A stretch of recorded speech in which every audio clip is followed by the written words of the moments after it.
The Ukrainians destroy a Tu-22M strategic bomber while the first Chinese soldiers have been captured in Ukraine. But we'll talk about this as well as about anything else that has happened along the front lines and behind them in this situation report about the war in Ukraine.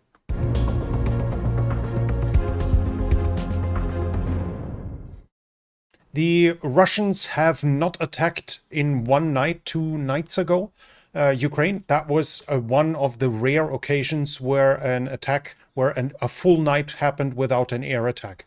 At the same time, or at the next day, the Russians attacked with an Iskander ballistic missile as well as 46 Shahid drones, out of which 15% managed to get through and strike targets. This is interesting in various ways. First of all, 15% is a consistently high success rate that the Russians now achieve. And at the same time, the number of used Shahid drones has significantly dropped off. So unless some kind of unknown limitation in their production capacity has happened, this seems to indicate that maybe they're saving up for something bigger, but we'll have to see about this in the future.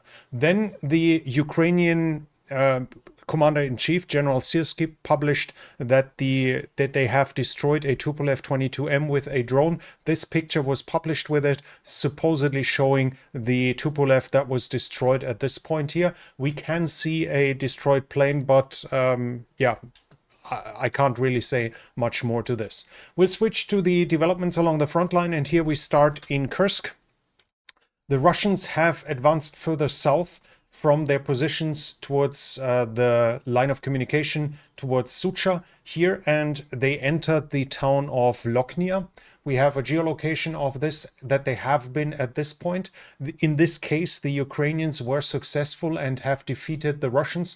This leads to conclusions that the Russians have been pushed completely out, but I've only heard that from pro-Ukrainian sources, so it might be that the Russians are still in the northern part of Loknia. In that case, the contested area would probably be somewhere like this.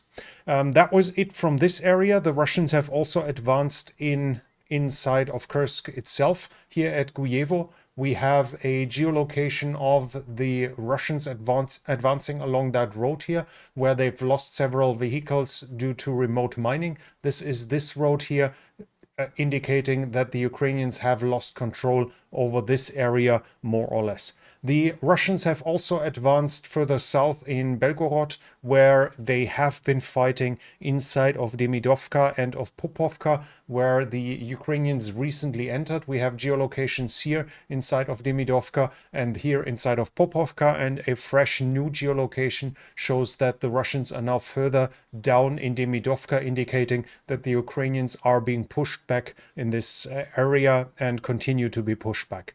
That was it from the Kursk region. We switch to Kharkiv, and here the Ukrainians there are no reports about changes in the control of territory, but the Ukrainians are saying the Russians are now using the sewage system inside of Vovchansk as well, once again using ways to advance underground and to move underground due to the high threat of drones above ground.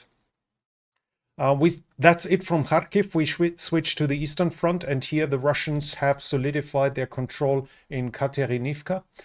This is at this point here. We have the Russians at Katerinivka, showing us that the Russians are deep inside of the town. Katerinivka is down here. And here it indicates that the town of Katerinivka has now fallen to the Russians. Further southeast, the Russians have also advanced here close to Yampulivka. We have a geolocation of this as well, where they've reached this point. So this is here on the map, indicating that probably this area is now no longer under Ukrainian control and thus in part inside of Russian control or in the contested area. This was it from the Eastern Front there. We have a little more information about the Liman region and where the Ukrainians are saying the Russians are increasingly starting to use armored vehicles west of the Sherebets River.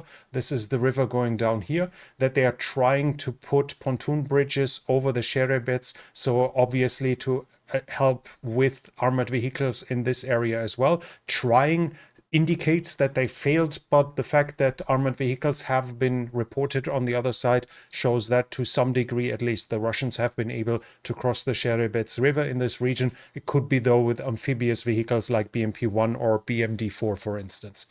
But that was it north of the Seversky Donetsk. South of the Seversky Donetsk, I cannot see any changes until we come to Chasiv Yar. And in Chasiv Yar, the pro-Ukrainian deep state map adds this here to the Russian control. I have not seen a visual evidence of this, but as the Ukrainians themselves or a big influential Ukrainian side is admitting defeat in this region, we take it that it is likely true that those houses are now under Russian control. We go towards the area of Toretsk, and here we have various changes. First of all, north of Druzhba, we have the Russians at this point here attacking Ukrainian positions, indicating that the Ukrainians are in control of this. Recently, the Russians have been here in this area, but this would indicate that now the Ukrainians have retaken it, that they had successful counterattacks, and as the Ukrainians were in that position, it would indicate that they have solidified control, so probably the Ukrainian area should be more or less moved like this, as the Ukrainians seem to have pushed somewhat towards the east. It's not in every time, it's every case, it's obviously completely clear what it turned out to be. This shows in the moment of the recording that the Ukrainians were in that position. Obviously, they could have been defeated later, but this would indicate that at least temporarily the Ukrainians had a successful counterattack here. Further south in Druzhba, we have the Russians attacking a position of the Ukrainians and throwing explosives into it in the west of Druzhba, indicating that Ukrainians still have positions at this point, or had at the moment of the recording as well. So Druzhba is not fully occupied by the Russians yet. First, also further west, the Russians are now for the first time again in the industrial area to the north of it. This area here, we have not seen the Russians since January, indicating that the Russians have advanced in this area. This should be, I think, here on the map. Indicating an additional Russian advance, but while this is also showing us Russian movement, this is much more impressive as the Russians have Russian soldiers have been attacked with FPV drones at this point here. This is at a distance of over a kilometer towards the northwest from Toretsk itself, so the Russians have advanced further to the west, to the northwest from Toretsk in the past days, at least at this point. Also, the Russians have now been once again spotted at the western parts of Toretsk, at the waste mount here at the southern mine, indicating again that these were fresh advances by the Russians. We have not seen any Ukrainian geolocations inside of Toretsk in a couple of days. This does not mean that the Ukrainians have lost all the positions here, but it still tells us something that the Ukrainian presence inside of Toretsk must have at least diminished. Further to the south, the Russians have advanced towards Kalinove here. They have taken roughly this area here and have entered Kalinove over the past few days. Whether they managed to gain a foothold here or not is unknown to me at this point. Further to the west, the Russians advanced into Tarasivka. Video shows a Ukrainian counterattack towards the south here, which seems to be, which is unclear whether it's successful. The Russians claim it failed. The Russians claim that they managed to defeat it, but whether or not this is true, it showed us that the Russians were in those houses here at this point, indicating that they managed to gain a foothold in Tarasivka over the past couple of days. Further to the west, the Russians, the Ukrainians probably advanced south of Kotline. This is a Ukrainian claim that they regained the tree lines here along the railroad and pushed the Russians further south. I have not seen visual evidence of this, so I cannot confirm it as of now. The Russians advanced though, and this is confirmed inside of Uspenivka. Here we have a fresh geolocation in the western part of Uspenivka, so fresh Russian presence inside here being confirmed over the past few days. Further south, the Russians have taken and advanced in the town of Nadivka, which is here. They managed to advance somewhat in the western direction from Nadezhdinka over the past few days. The Russians, according to the reports, are also have started to use more armored vehicles in the Pokrovsk area and the Khotutsia area. This is the Ukraine command group responsible for this area. The spokesperson of Khotutsia area said the Russians have lost 45,000 men in the Pokrovsk direction in the first 3 months of 2025 alone. So according to them, 45,000 losses were suffered by the Russians in the direction of Pokrovsk, only in the direction of Pokrovsk in the first 3 months of the year. The intensity, according to the Ukrainians, is in this area as high, sometimes as high as in the rest of the front line combined. And after a break, an operational break in the middle of March, now the Russians have returned to full intensity, according to the Ukrainians. That's it from the area here. We have closer to the oblast border here at Velika Novosilka, we have some changes. First of all, the Ukrainians have been pushed back north of Burlatske. This is here along the map. The Russians have reached this point. And further, a little bit further south, the Russians have reached this point between Burlatske and Privilne. Should be roughly at this point here where they managed to advance somewhat further. Further to the west, the only change I have is here from Shcherbaki, where we have the Russians once again inside of the northern part of Shcherbaki. Here I'm not 100% sure if this is actually an advance. I know they have been in those houses, but they might have been a little further south. But this I cannot confirm, but it seems at least that the Russians are definitely still operating inside of Shcherbaki. It is not under Ukrainian control. That was it with the changes along the front line. So overall, the situation hasn't really changed. Ukrainians have local counterattacks that now and then are successful. Other than that, the Russians hold the strategic initiative, but their advances has slowed down quite a lot. And still, though, they do achieve tactical successes every few days. The biggest news, though, is probably that the Ukrainians took Chinese soldiers fighting for the Russians. Now,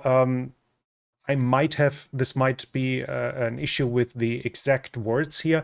Now, just to make clear, they are technically soldiers and they are Chinese citizens, but they fight for the Russians in Russian uniforms. And here we have a Ukrainian publication, the Ukrainian Pravda, and according to that, he was recruited by the Russian armed forces. So this is not Chinese soldiers of the Chinese People's Liberation Army that are fighting for the Russians in a coherent force. This is somebody who went to military training, and from what I understood, he did not have prior military training. So in this case, it is definitely not a Chinese soldier fighting in Russia after orders by his government to learn something, even though those claims have persisted for quite a while. So far, there's no proof. The Ukrainians took him prisoner. I think at least one additional Chinese was also taken. The Ukrainians are also saying that there are more Chinese soldiers still fighting for the Russians.